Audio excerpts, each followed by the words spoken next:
खूबसूरत जंगल में एक खूबसूरत मोर रहता था जिसके नीले सब्ज पर बहुत हसीन बनाते थे उसे। लेकिन उस मोर को अपनी खूबसूरती पर बहुत नाज था। वो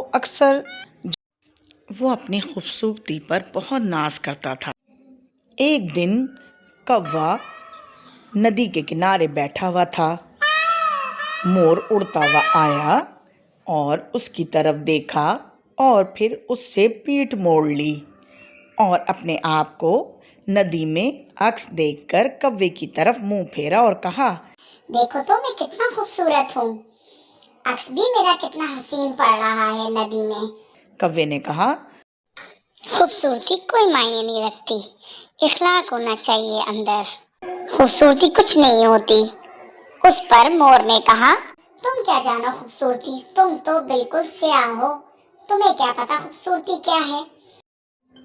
इतनी देर में बहुत तेज बारिश होने लगी। फिर कौवा तो उड़कर चला गया, लेकिन मोर वहीं खड़ा रहा।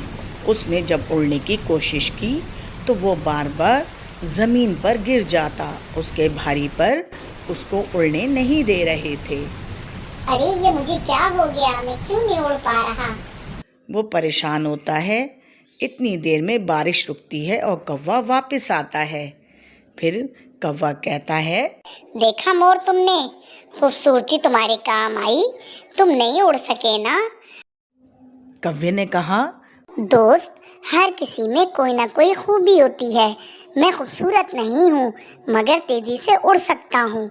मोर को अपनी गलती का एहसास हुआ। मोर ने कहा, मुझे माफ कर दो, मैंने गुरूर किया और तुम्हारी दिलआज़ारी की। कौवा, कोई बात नहीं, असल खूबसूरती तो अच्छे अखलाक में होती है। मोर ने फिर वादा किया अब वो कभी गुरूर नहीं करेगा। इस दिन के बाद से मोर सब जानवरों से प्यार से बात करता और जंगल के सब जानवर खुश हो गए। गुरूर किसी को भी, चाहे वो इंसान हो या जानवर, उसको छोटा बना देता है और आजिज़ी उसको बड़ा बनाती है। तो प्यारे बच्चों, इससे ये हमें सबक मिला कि गुरूर नहीं करना चाहिए, हमेशा आजिज़ी से रहना चाहिए। तो प्यारे बच्चों, अगर ये कहानी अच्छी लगी हो तो मेरे चैनल को सब्सक्राइब करें, लाइक करें, शेयर करें। मिलते हैं अगली कहानी में। अल्लाह हाफ़िज़।